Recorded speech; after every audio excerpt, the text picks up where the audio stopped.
విశ్రాంత ఉద్యోగస్తులరా, గడిచిన 5 సంవత్సరాలుగా రాష్ట్రంలో వైసీపీ పాలన మీరు చూశారుగా.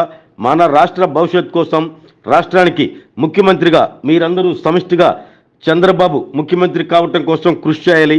అదేవిధంగా ఒంగోలు టీడీపీ కూటమి అభ్యర్థిగా ఉన్న నన్ను ఒంగోలులో ఆశీర్వదించాలి అంటూ దామచర్ల జనార్దన్ అన్నారు.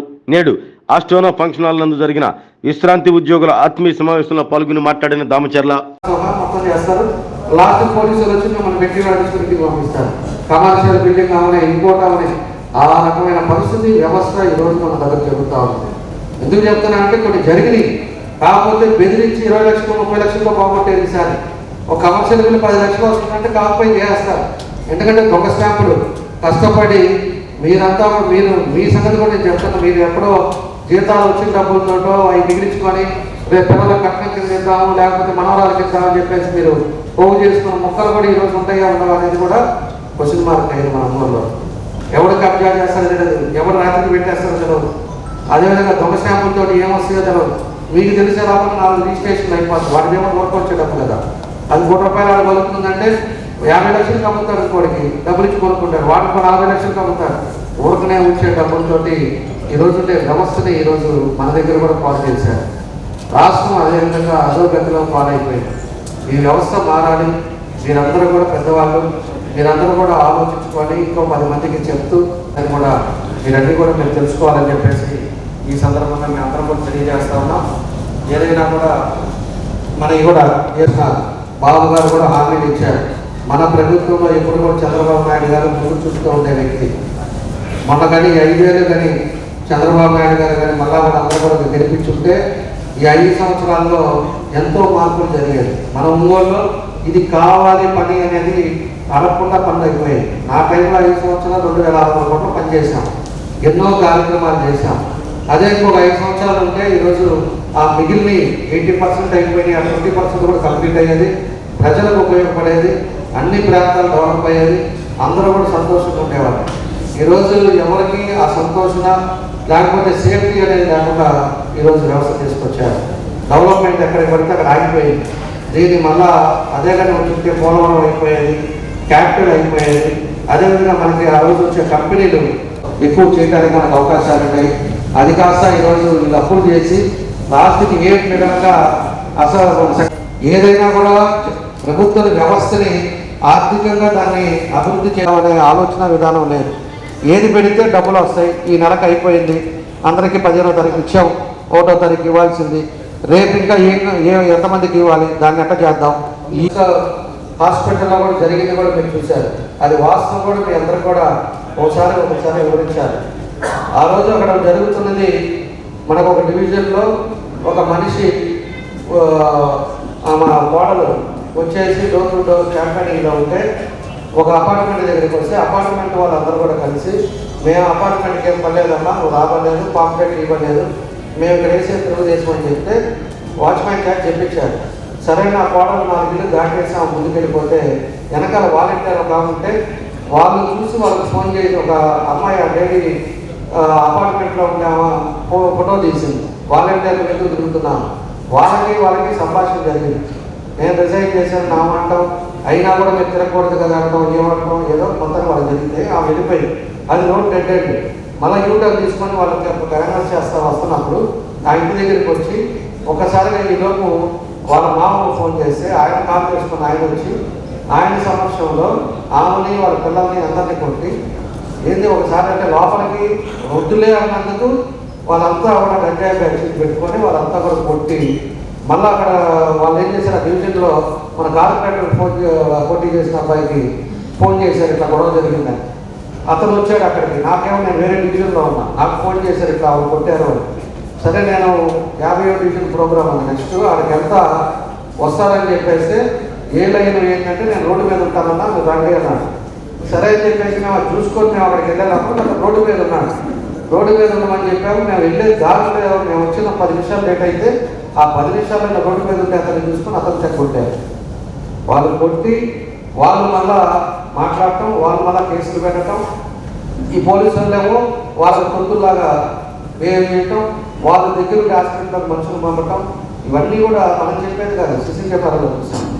ఆయన ఏం చేస్తున్నాడు, మళ్ళా సానుభూతి కోసం మా కోడలు తిట్టారు, మా కోడలు తిట్టారు, చీరబట్టి వాళ్ళు లాగారు, ఏంటి భాషంతో మాట్లాడతా సానుభూతి కోసం ఈరోజు అతనే యాక్షన్ చేస్తాడు.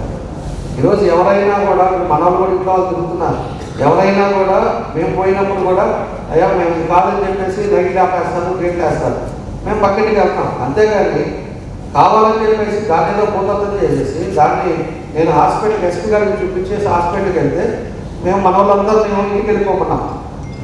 అయిపోయింది కదా, ఫస్ట్ ఎయిడ్ లిమ్స్లో ఫస్ట్ ఎయిడ్ చేపించేసి పంపిస్తామని చెప్పి మేము తీసుకెళ్తే ఒక్కసారిగా ఒక 500 మందితో అటాక్ చేసి మనోళ్ళు బయట ఉంటే వాళ్ళ మీద ముగ్గురు మీద చేసుకుంటే వీళ్ళేమో హీరోలు అవుతారా, లేకపోతే ఇదేమన్నా పద్ధత అని చెప్పేసి అడుగుతున్నా. 5 సార్లు గెలిచానంటున్నావు, 2 సార్లు మంత్రి చేశానంటున్నావు, ఈయన ఉడకబెట్టింది ఏం లేదు, 10 మందికి ఉపయోగపడింది చేసింది ఏం లేదు.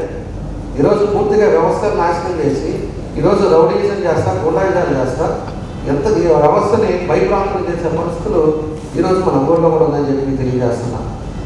దాన్ని పెద్ద క్రియేషన్ చేసి ఎట్లా కూడా సానుభూతి కోసం ప్రయత్నం చేశారు. తర్వాత నేను పొద్దున్నే నాకు అప్పుడు దాకా నైట్ కూడా తెలవదు, అక్కడ తిరుగుతుందని కూడా తెలియదు, ఏదో గొడవ అయింది అనుకున్నామని. తర్వాత అక్కడ ఉండేవాళ్ళని పక్కింటి వాళ్ళందరినీ పిలిచి మీరు ఎవరైనా తిట్టారా ఎవరైనా చేశారంటే అసలు ఒక్క మాట మేము మాట్లాడేదని చెప్పేసి పక్కింటి వాళ్ళు అందరూ కూడా అక్కడ ఉండేవాళ్ళని చెప్పారు. ఈయనేమో దాన్ని పెద్ద ప్రతిపాదన చేసి మన 60 మంది మీద కేసు పెట్టి ఇబ్బంది పెడుతున్నారు. కాబట్టి ఇలాంటిది గంజాయి కొంతమందిని జీతాలు ఇచ్చేసి పోషిస్తే వాళ్ళ కొడుకు ఒకడు, ఆ కొడుకుని మరి ఎట్లాగంటే అతను ఫోన్లు చేసి అతనే ఇచ్చే పరిస్థితిలో ఉంటే వాళ్ళకి అహంకారం డబ్బు ఒకటి పవర్ ఒకటి 2 ఉండేలాగా నెత్తి కూర్చొని ఉన్నారు. అది దిగినప్పుడు రూటు మీద మనం ఎక్కడున్నాం అనే పరిస్థితి అప్పుడు అర్థమవుతుంది.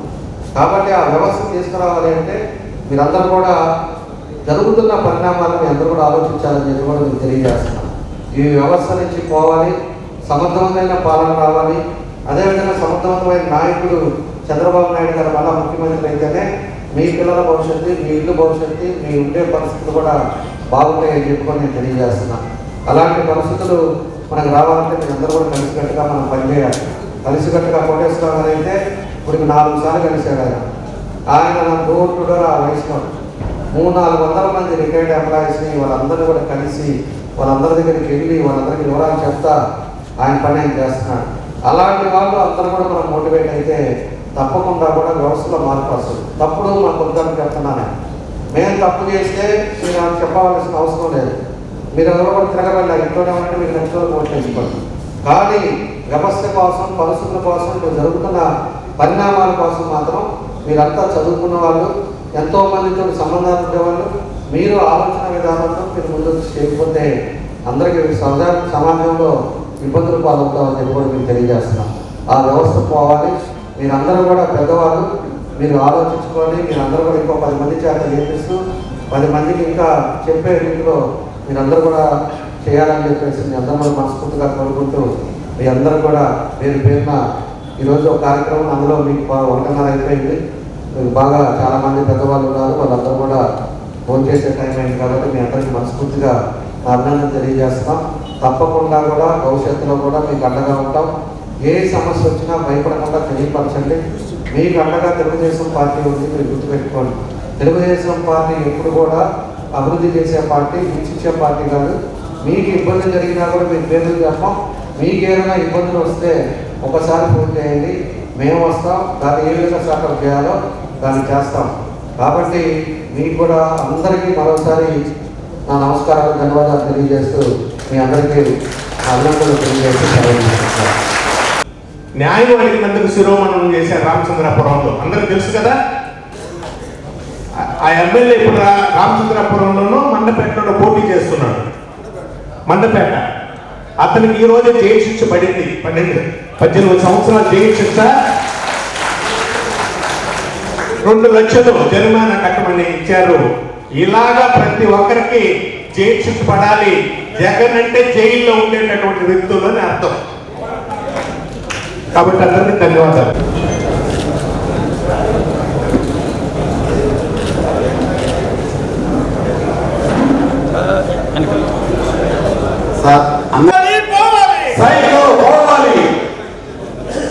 గుండె సంరక్షణ కోసం మరింత జాగ్రత్త తీసుకోవడం అవసరం.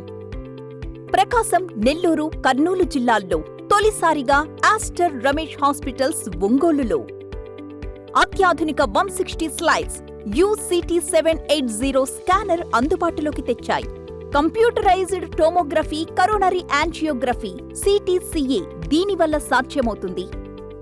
CTCA పరీక్ష వల్ల గుండెకు రక్త సరఫరా చేసే కరోనరీ ఆర్టరీస్ కి జబ్బు చేసిందేమో తెలుసుకోవచ్చు. గుండెపోటు వస్తుందన్న దానికి అదే తొలి హెచ్చరిక. ఇతర పరీక్షలతో పోలిస్తే ఈ ఆధునిక పరీక్ష వల్ల ఎన్నో ఉపయోగాలున్నాయి. అసలు సమస్యని కరెక్ట్గా తెలుసుకుని తగిన వైద్యం చేసే వీలుంటుంది. గుండెకు సంబంధించిన ఏ సమస్య ఉన్నా ఆస్టర్ రమేష్ హాస్పిటల్స్ మీకు కొండంత అండ. మీరు పూర్తిగా విశ్వసించదగ్గ అత్యాధునిక ఆసుపత్రి ఇది.